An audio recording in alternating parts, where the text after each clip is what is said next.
Okay, hello everybody, and welcome to our first of four Focus on VIPS webinars for 2026. My name's Janine Kavanagh. I'm the events coordinator for the Commission on Volcanic and Igneous Plumbing Systems. And joining me as co-host today is Flavia Rojas Guzman, who is one of our blog editors. So we've got two fantastic speakers today, both speaking on the theme of African volcanic plumbing systems.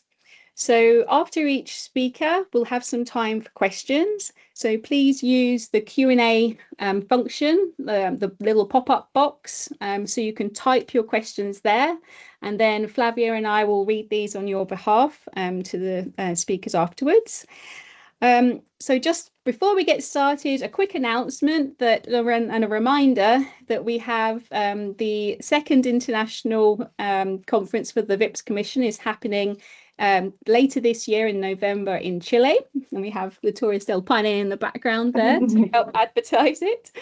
And the bursary deadline for students who are attending is this weekend. So make sure you put in your bursary applications. You can check our website for more details on that. Okay, so I will hand over to Flavia, who's going to introduce our first speaker. Yes. Thank you, Janine. We're going to start today's seminar with Dr. Ephrem Kamate. Ephrem is a geologist specialized in petrology and mining exploration. He completed his previous studies at the University of Goma in the Democratic Republic of Congo, as well as the University of Liège and KU Leuven in Belgium.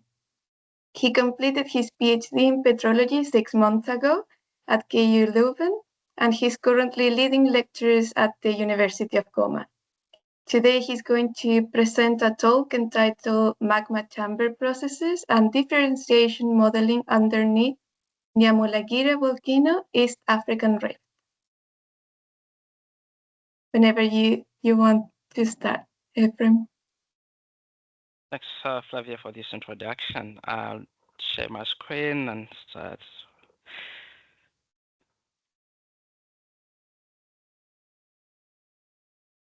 Can you see my screen over there? Yeah, that's great. Okay.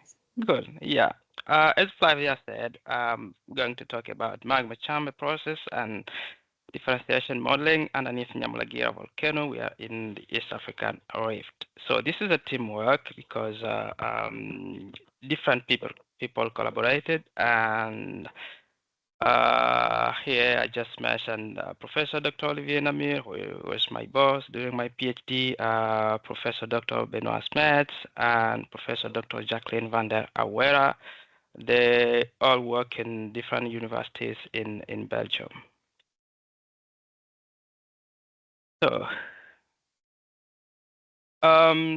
So Nyamulagira volcano is in the East African Rift system, which runs from Ethiopia in the north to somewhere in Malawi in the south, and this is several thousands of kilometers, and it's home for different geological events like plate tectonics movement, crustal thinning, volcanism, and faulting. And this East African system, it has two branches, the eastern branch and the western branch. And for Nyamulagira, we are in the western branch, somewhere here, where we see this square, in the region so-called Virunga Volcanic Province. So this Virunga Volcanic Province has 8 main volcanic edifices, and 2 of them remain active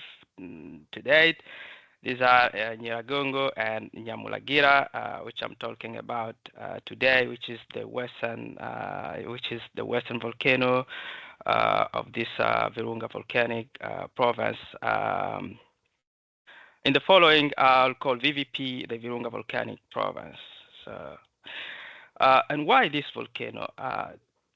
Different reasons, because this is one of the most active volcanoes of Africa. So it erupted 42 times in the last century, and these eruptions occurred at different locations. That's why they have been classified as distal eruptions, flank eruptions, summit eruption, but there are also eruptions that occurred at the summit and the flanks at the same time that have been classified as atypical.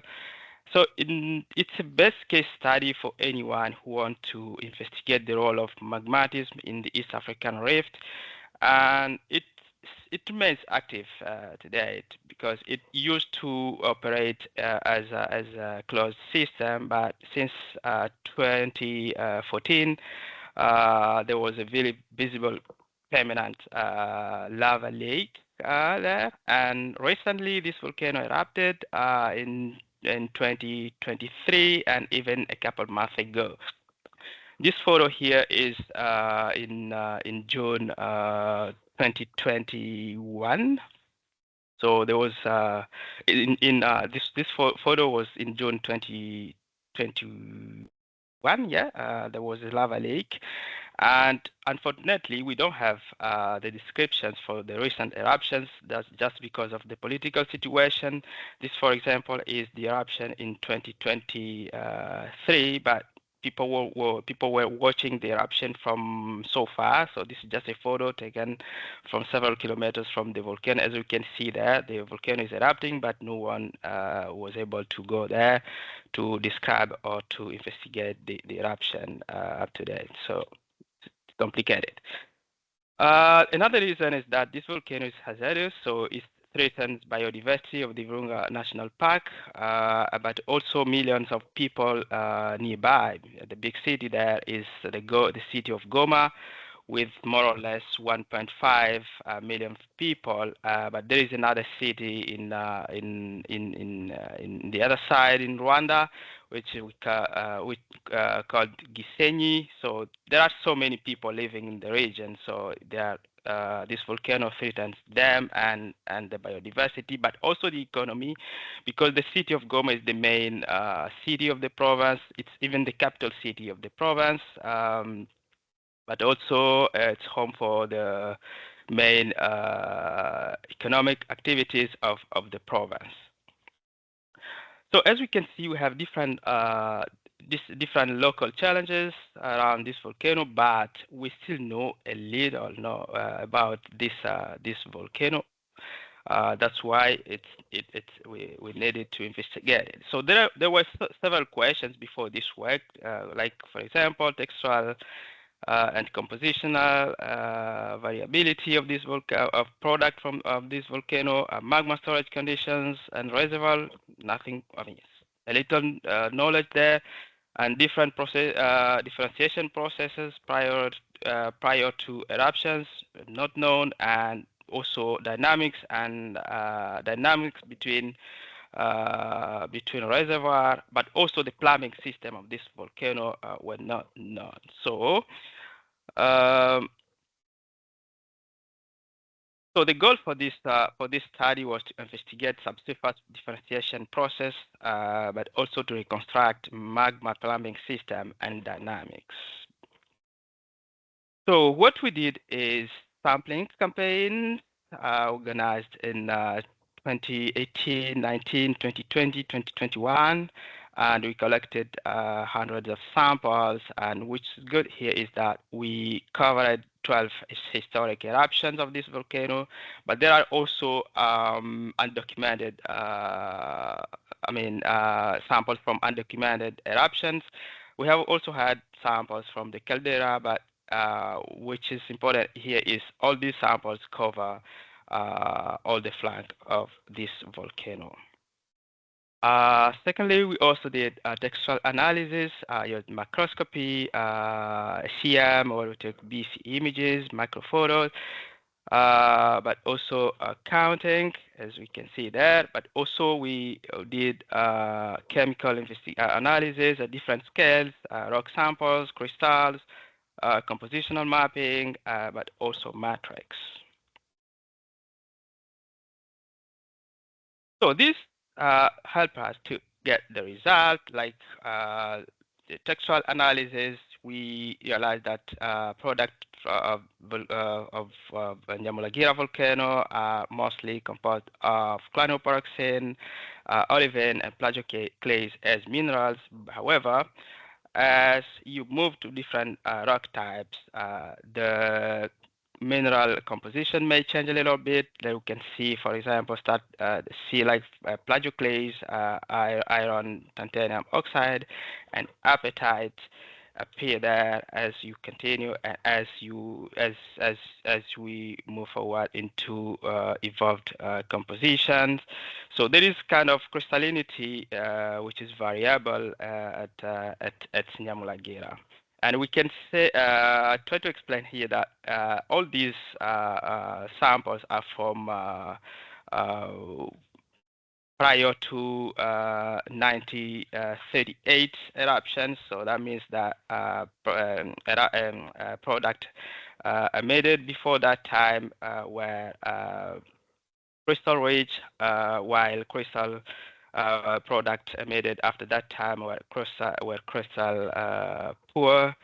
And yeah, like for example, here we see that the evolution, we go from basaltic to basanitic, tephitic, and so on. So the composition, the mineral proportions evolved with the evolution of the product. So what do we learn there? So it's this textual variability, so which is temporal. We see that high crystallinity is visible in a product emitted prior to 1938. We also see that there is also spatial distribution because the high crystallinity and heterogeneity is visible in distal eruption, while homogeneity and low crystallinity is visible in flank and caldera product. We also see that there is a correlation between crystallinity and lithology because crystal proportion vary depending on lithology, but mineral phases can occur in this product and not in the other ones. Like for example, in primitive product, we're missing like minerals like plagioclase, iron, titanium oxide, but they appear in evolved product. There is also kind of variability of crystal size, where we see that in primitive lavas, we see that we find macrocrystals, while in evolved ones, crystals are in small size. So we also investigated macrotextures and mineral compositions, and where we distinguished 3 populations of cyanopyroxene, olivine, but 2 populations of plagioclase. Let's start with cyanopyroxene here. We see that different zoning, for example, in this crystal, and we can see that the core are primitive while the rims are evolved. And another thing is within these different populations of cyanopyroxene, there are kind of overlap, as we'll see it in the next few slides. But as we're moving to evolved product, we see that the composition of crystals also evolved. This is an example, for example. So we can see different zoning types, like for example, here, for example, in this example, if you can see my pointer, here, for example, in this crystal, we have a kind of normal zoning, but here in this, for example, we can see that we have reverse zoning, but also oscillatory zoning, and this tells us that there were kind of recharge, magma recharge in the chamber, in the magma chamber, but also kind of convection in that chamber.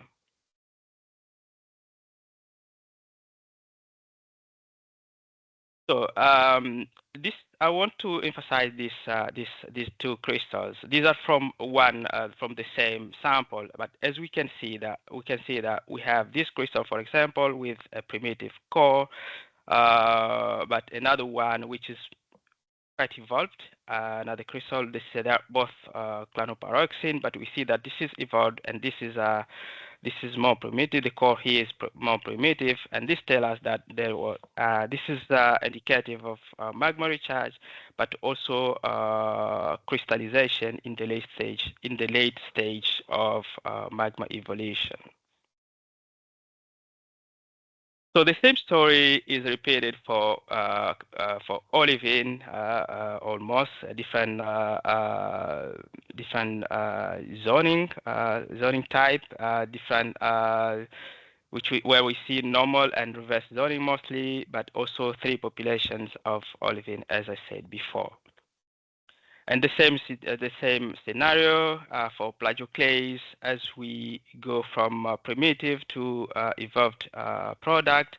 We see that the compositions of plagioclase also change a little bit. We also see this kind of oscillatory zoning, which indicate, of course, convections, which we interpret as convections in magma chambers, as I said before.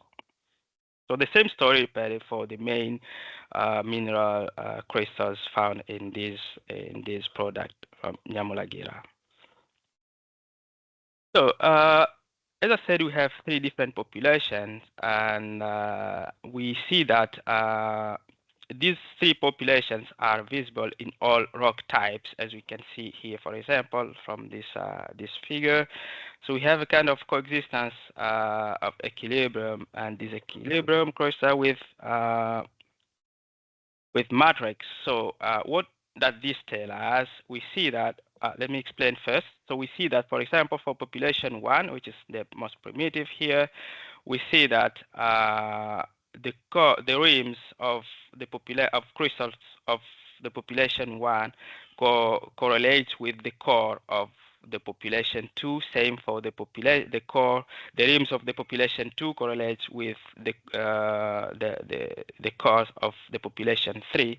So what does this tell us? It just tell us that there was magma recharge in the chamber, but also mixing, and also that in most cases the crystals we see in this product are just accumulated cargo, and this can happen in the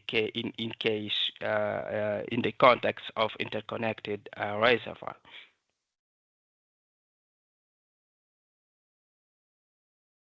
And the same story is repeated for plagioclase, for olivine, and so I mean the 3 main mineral phases at Nyamulagira. So what do we learn there? It's just at Nyamulagira, the magma recharge is dominant, and it's probably the main, the significant. It probably plays a significant role in triggering eruptions. But also crystal populations, the fact that they are distributed in all rock types, this evidences magma mixing. Also crystallization from differentiated magma evidence fractional crystallization, but also that magma convection in reservoir evidences active reservoir. So at Nyamulagira reservoir, magma reservoir are very, very active. We also investigated big rock compositions where we see almost the same variability, where we see that we found that crystal-rich samples present kind of heterogeneous feature, while crystal poor are kind of homogeneous, and olivine, cyanopyroxene rich characterize primitive rocks, while evolved rocks are crystal poor but also occurred at flanks or in the summit. but also in terms of time, this occurred between 1938 to 2012, because this is the time of our samples. As I said, we didn't have the opportunity to sample recent eruptions because of the political situation. However, I need to mention that primitive rocks are from distal eruptions, but also occurred before 1938. So there is a kind of spatial and temporal distribution there. And to track this, to investigate it, we double check this by looking at the samples we have. I mean, for the years we know the date of eruptions, because we don't know the date of all of eruptions of our samples. And here we took, for example, from 90 samples from 1938 to 2012, and we see that there is this. Even if we said that the composition is kind of homogeneous from 1938, but we can still see little variability here. For example, as we go from 1938 to 2012, we see that there is a kind of variability, even if it's not significant, because these compositions are kind of heterogeneous, but we can still see something there. So what we understand that is that we see correlations in compositions and in chemical compositions and mineral proportions, and we double check that by calculating the compositions of matrix. And the thing is, we found that the compositions of matrix are different, but also evolved than the compositions of whole rock. So that tells us that crystal accumulation played a role in the evolution of this product. So as a modeling, we modeled the differentiation process there, and then we found that there is a mixing and homogenization, but also crystal accumulation, but also fractional crystallization. And when we try to investigate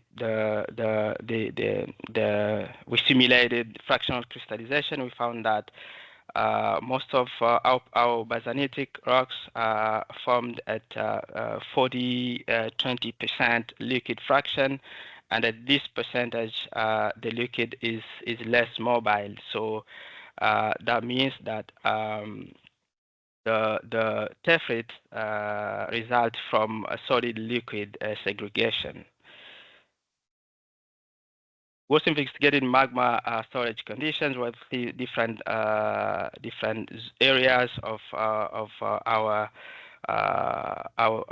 pressure and temperatures, and by calculating this, we got to 3 different zones of magma chambers. 3 magma reservoir for Nyamulagira, deep reservoir where we see mostly accumulation of crystal, intermediate and shallow reservoir characterized by fractional crystallization, mixing, homogenization, and it seems like intermediate reservoir here is the main one, because most of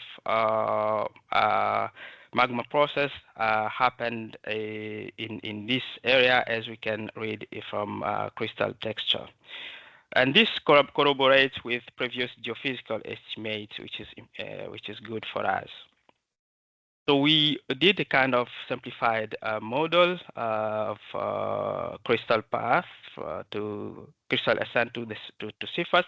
It doesn't mean that crystal go from region 1 to region 3. It can also be from region 2 to region 1. This is just a simplified model from what we've learned from our result. And this leads us to a couple of conclusions. This study reveals that there is a spatial, temporal, textural, and composition distribution, but also that Nyamulagira is characterized by open system process with 3 reservoirs, but also that different differentiation processes at Nyamulagira are mostly accumulation, fractional crystallization, mixing, homogenization. We also noticed that there were constant storage conditions over the last century at Nyamulagira, but also that magma intrusions play a significant role in triggering eruptions at Nyamulagira. I'll leave you with this contact, my contact. If anyone wants to reach out, my contact are there, and I'm open to collaboration. So feel free to reach out at any time. Thank you for listening. Thank you, Ephrem, for that very interesting talk. We have time for a short question, maybe, before continuing. We have a question from John in the chat. Are the crystals analyzed primarily phenocryst and microphenocryst, as basanite and tephrite are very fine-grained? Sorry, I didn't catch you. Can you say it again, please? Yes. Can you hear me well? Yeah, maybe there. Yeah. The question is: are the crystals analyzed primarily phenocryst and microphenocryst, as basanite and tephrites are very fine-grained? Yes, basanite and tephrites are already evolved samples in our samples. Tephrite and basanite are evolved, and there they are mostly characterized by fine-grained crystals, as I said, because the size in primitive samples, we mostly have small size crystals. Microcrystals, but while in evolved ones, the crystals are mostly in small size. Yeah. So basanites and tephrites are evolved and characterized by small size crystals. Okay. Thank you again, Ephrem. If anyone has additional questions or would like to continue the discussion, we invite you to contact the speaker directly by email. And we will now introduce our second speaker of the day. Yes, brilliant. Thanks very much. It's my pleasure to introduce our second speaker. So this is Amdemichael Tadesse. So Amdi did his PhD at the University Libre de Bruxelles in Belgium in 2023. And this followed on from a BSc and an MSc in Earth Sciences at Addis Ababa University in Ethiopia. He's currently a postdoctoral research scientist at Lamont-Doherty Earth Observatory in the USA, and he's also assistant professor at Addis Ababa University. So over to you, Amdi, when you're ready to present. Thank you. Thank you, Janine. I'll share my presentation. Okay.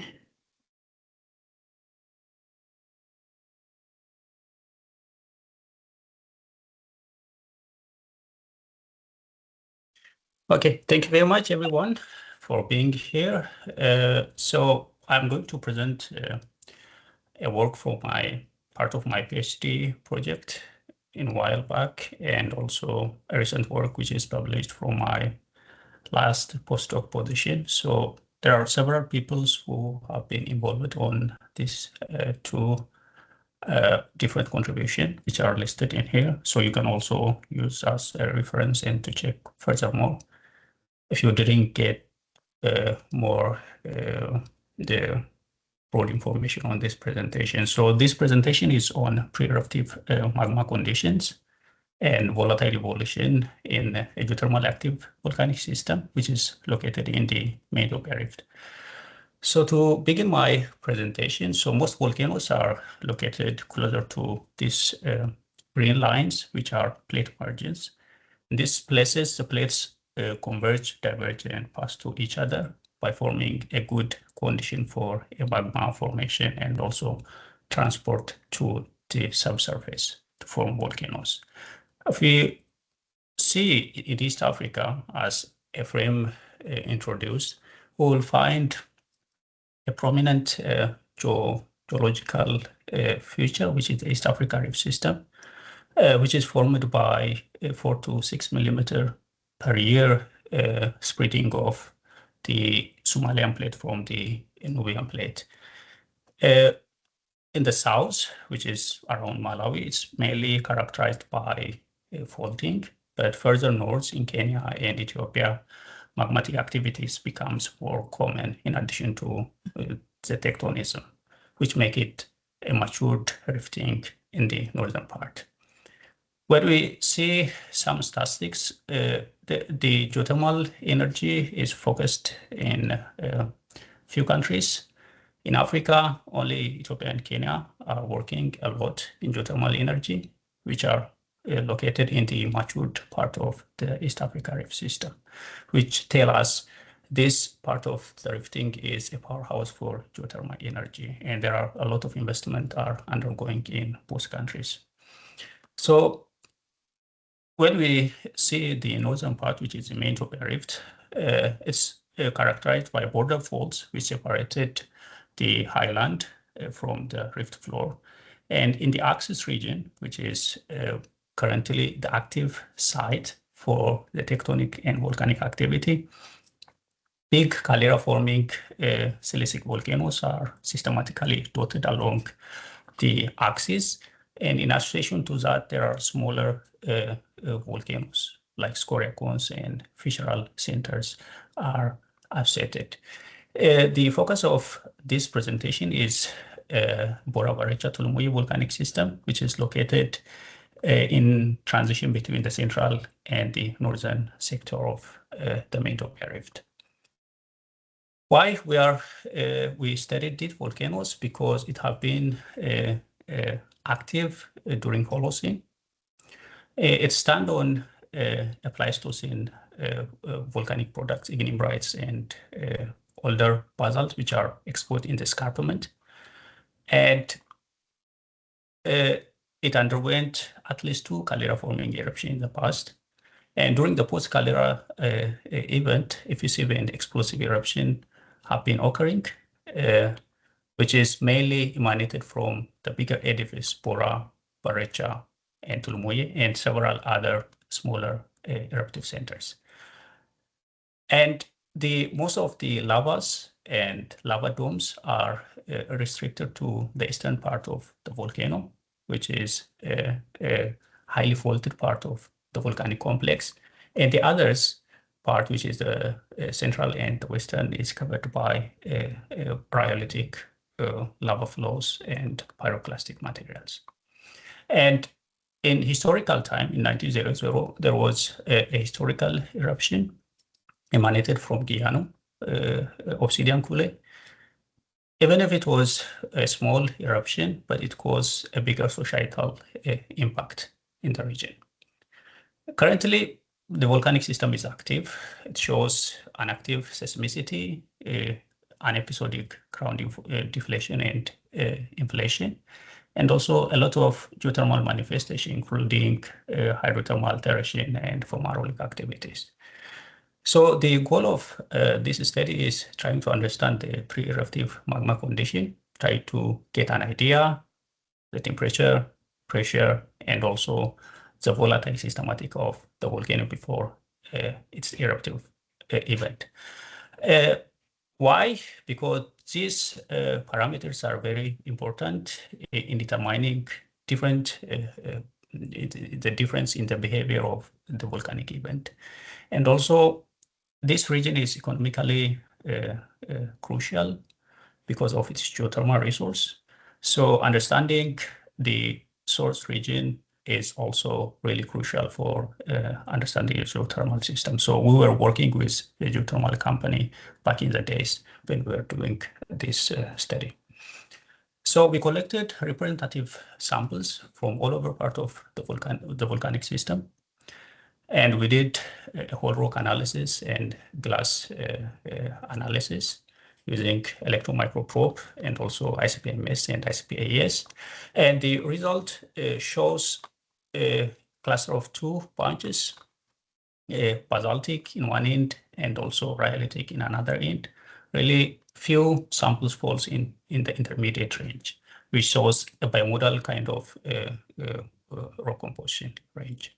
The basalts are more transitional to subalkaline, but the rhyolites are paralkaline, which are rich in sodium and potassium. And they cluster into panthelorite and komendite based on where you collect the samples. So the panthelorite are the samples which are collected in the central and the western part, and the comenditic samples are collected from the highly faulted area.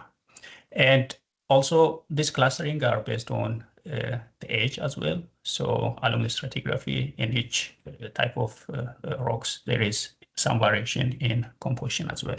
So in general, basaltic, comenditic, and pantheloritic in composition. And also from the trace element and major element, they clearly show a cogenetic coming from same parent magma, and their broad composition range is explained by fractional crystallization. And also these few samples that falls in the intermediate are result from a mixing between the two end members, which are also visible from field observation and also petrographic works. And what we did is trying to understand the temperature and the pressure storage condition. We applied different thermometer and barometer systematics to understand this after checking the equilibrium state of the considered phenocryst phase with a liquid. And every systematics of the thermometers and barometers were checked by checking with experimental works which have applied on a similar composition to see how this thermometer perform well or not. And for the basalts, they mainly fall in a range of 1000 to 1200 degrees Celsius. But when we go to the paralkaline melts, they are cooler. And if you see the feldspar liquid thermometers, which are which performs very well compared to the clinopyroxylated thermometer, they show two modes, which is related to based on their age of the rocks. So which shows there is some kind of cooling during the evolution of the magma. And we also tried clinopyroxylated barometries, which shows the basalts are stored in really wide depth range, and the paralkaline melts stored at shallow level. If you combine and integrate the barometer and temperature results, we see that the basaltic, which are more primitive magma, is stored at deeper high temperature compared to the paralkaline melts. This result is in overlap with a magnetotelluric study in the area, at which there is a high conductive zone at deeper level, which overlap with our basaltic melt zone. And there is also a shallow one in a range of 4 to 5 kilometers, which overlap with the paralkaline melt zone. And there is a broader high conductive zone, which is result of clay-rich layer because of a vigorous and active hydrothermal circulation at subsurface level. And most of the ground inflation and deflation and also the seismicity signals are restricted in here. That's why the region is, the volcanic system is currently active geothermally instead of magmatic activity. By combining the MET result and also our petrologic work, we produce really simplified model, which tells us a transcrystal magmatic architecture beneath the volcanic complex, at which magma starts from deeper crust and evolve to store in shallow level before producing bigger explosive activities. And the second part of my talk is trying to understand the volatile content and evolution. So we use multi-inclusion and apartheid chemistry because multi-inclusions are really good size to volatile studies, but they have some drawbacks because they can have a diffusive loss and also post crystallization, which can change the volatile content. But hydrous minerals like apatite can gives you really good result because they host the major volatile elements in their crystal lattice, which can stay for a longer time. To do this study, we focused on 2 volcanoes in the region, Tulumuye, which is part of the Bora Barecha Tulumuye volcanic system. And for comparison, we also use some archive sample from Rift Valley project from Boset, which is located a bit north from Tulumuye. Tulumuye underwent 2 explosive eruptions in the past, the older and younger Tulumuye. In Boset, there are 6 different explosive activities in the past. The older 2 are emanated from Boset Barecha, and the younger 4 eruptions are from Boset Kuta. We only consider sample from Boset Barecha and Tulumuye because they have a similar composition. So clinopyroxene is a common phenocryst phase in all of these deposits, and they host this multi-inclusions and also apatite, which is really best site for us to do this investigation. And the multi-inclusions are glassy, and they are bubble-free, and the apatites occur as a different textural characteristic. They occur as a microcrystal, which is mantled by glasses, and also they occur as an inclusion within the clinopyroxene. And also they occur as an inclusion within iron titanium oxide, which are other inclusion within the clinopyroxene. So the clinopyroxene composition looks like this. They are odatic to diapsidic Edinburghite. And you can clearly see the clinopyroxene from the older Tulumuye pumice are more magnesium rich compared to the other considered volcanic products. And the multi-inclusion and the glass data from electron microprobe analysis and SIM analysis looks like this. They are dominant rhyolitic or alkaline, and they are restrictedly colmenitic. And when we see the binary diagrams, especially calcium oxide and magnesium oxide, the glass data from these eruptions looks like forming continuous gradient.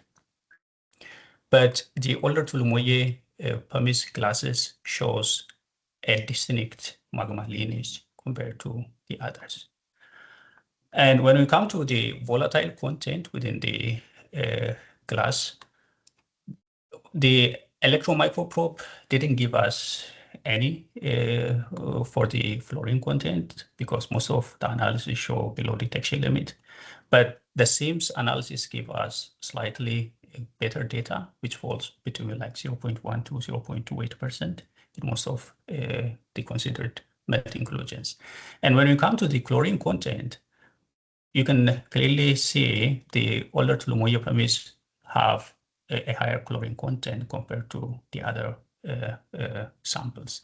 And water is the majority in terms of content compared to the other volatiles, which shows with a range up to 4.5 weight% as a content. And CO2 is minor, which is below 700 parts per million. When we come to the apatite trace element chemistry, you can clearly see there are two bunches. The older Tulumoye Hermist apatites shows completely different composition compared to the other considered eruptive products, with a higher magnesium content and lower manganese content. And also, according to the textural appearance, there is no that much difference. The ones which are microcrystic and inclusion within the clinopyroxene and inclusion within the iron titanium oxide, all of them, they overlap in composition, which does not tell us much. That probably tell us the apatite were fractionated from the system at early stage. And when we come to the volatile evolution, so we can clearly see on the molar ratio, there is a linear gradient in all of the eruption products that we considered, which is telling us the volatile evolution is mainly determined by the magma differentiation fractionation process. And when we see the comparison between the different considered eruption products, the older Tulumoye forms almost subvertical trend because of its higher chlorine content and lower fluorine content compared to the other considered eruption products. And we applied a multi-start model to try to see how the volatile content is evolving. And the best fitting model for the distribution of our apatite data is a two-step model. Which is under volatile undersaturated condition. The first step produced after like 80% fractionation of the melt. And then another second step begin from the end of the first step, which is also started near saturated condition, but still under saturated condition. And after 10 to 20% of fractionation, the saturation level reach, and which tell us the magma condition in this magma reservoir stay for a prolonged time as magma under saturated condition before becoming saturated and building these explosive activities. We also tried to calculate the volatile content from the apatite chemistry. As you know, simple Nernst partition coefficient calculation does not work for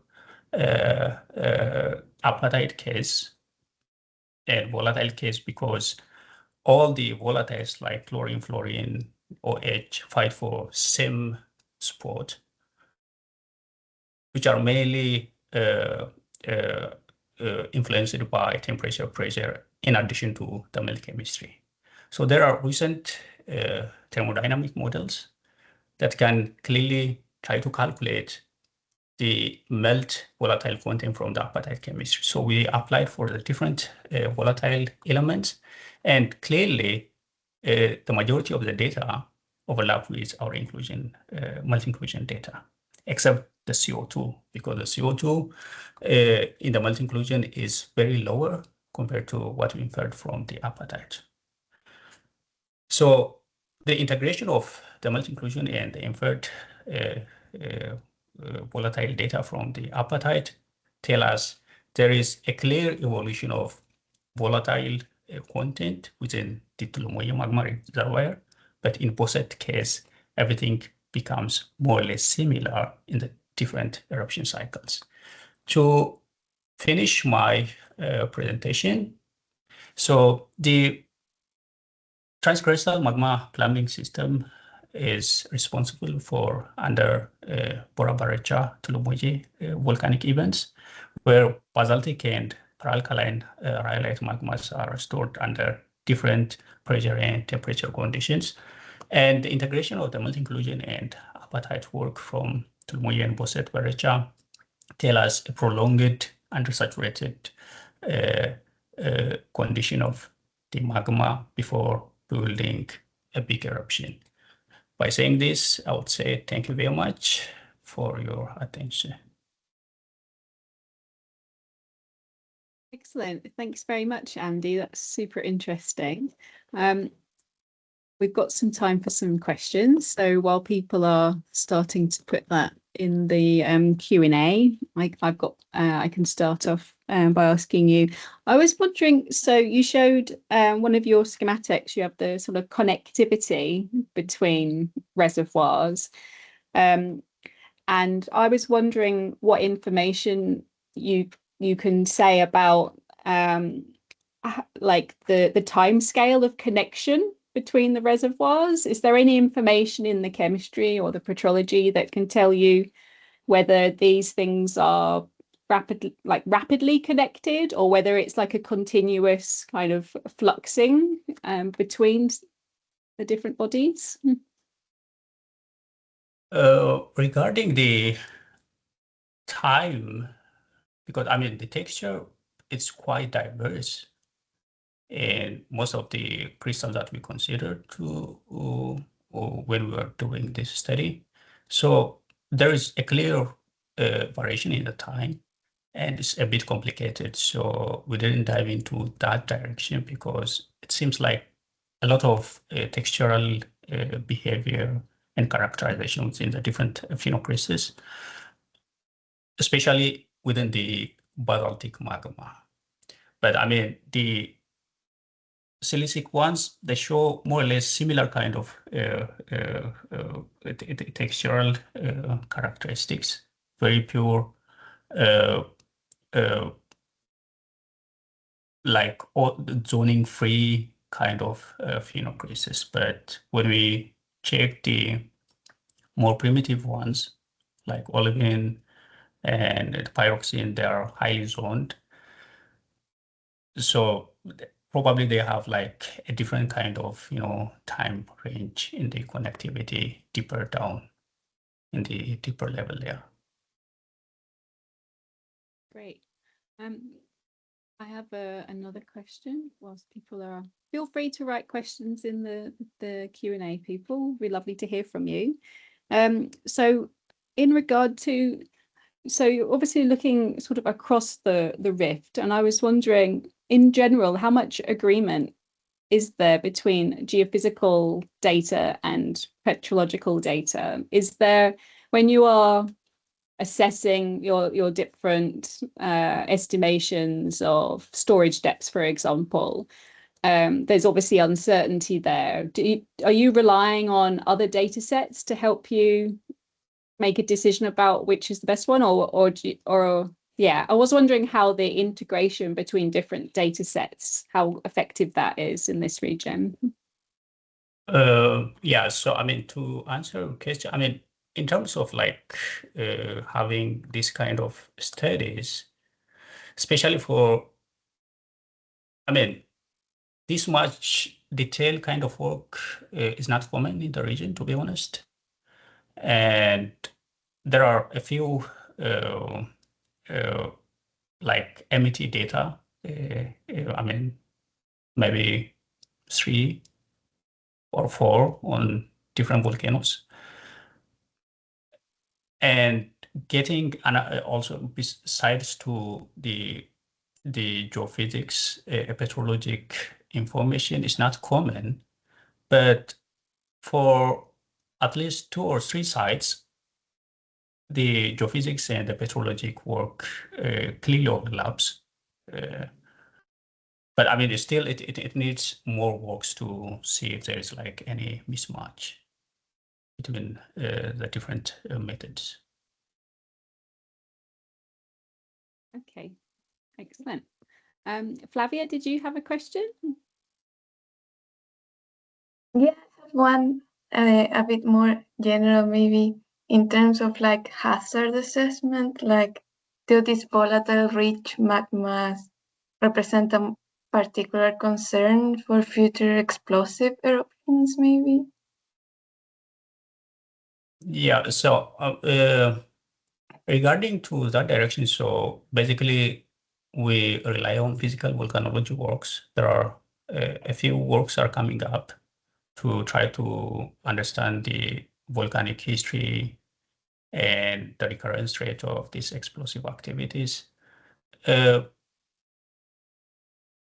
would call it as a drawback because most of these volcanoes, the recurrence rate is a bit longer, like in 1,000 years, so which can cause a bit risky because the memory of the surrounding community about the last eruption is almost nothing, which increases the risk.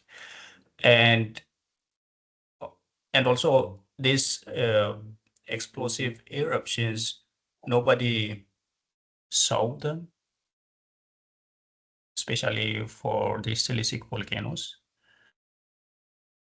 But still, the recurrence rate is in 1,000 years, like especially for these bigger explosive activities. Of course, effusive activities have been known in historical time in 100 years, but the bigger explosive activities along the Mid-Ope Rift is not that much common to see.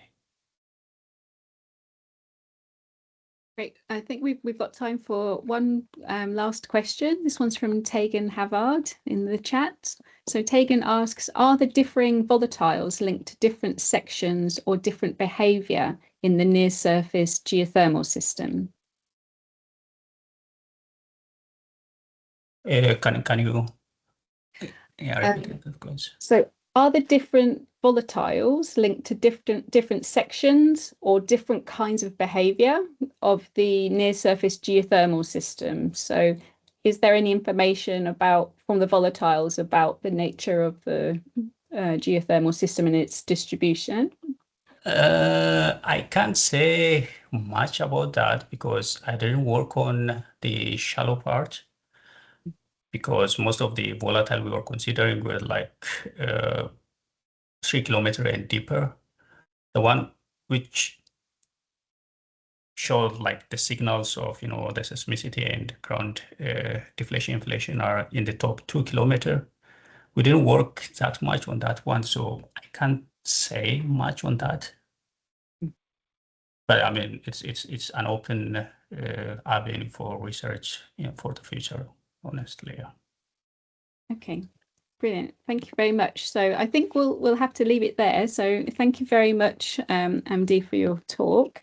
And I'll just pass back to Flavia, who's going to end the session. Yes, thank you everyone for joining today. And thank you again to both of our speakers. To conclude, we would like to invite you to our next seminar on the 23rd of June. We will have another 2 very interesting talks from Meredith Townsend and Eileen Gaete. The registration details will be sent out soon, and we hope to see you there. Thank you for joining. Thanks, everyone. Bye now.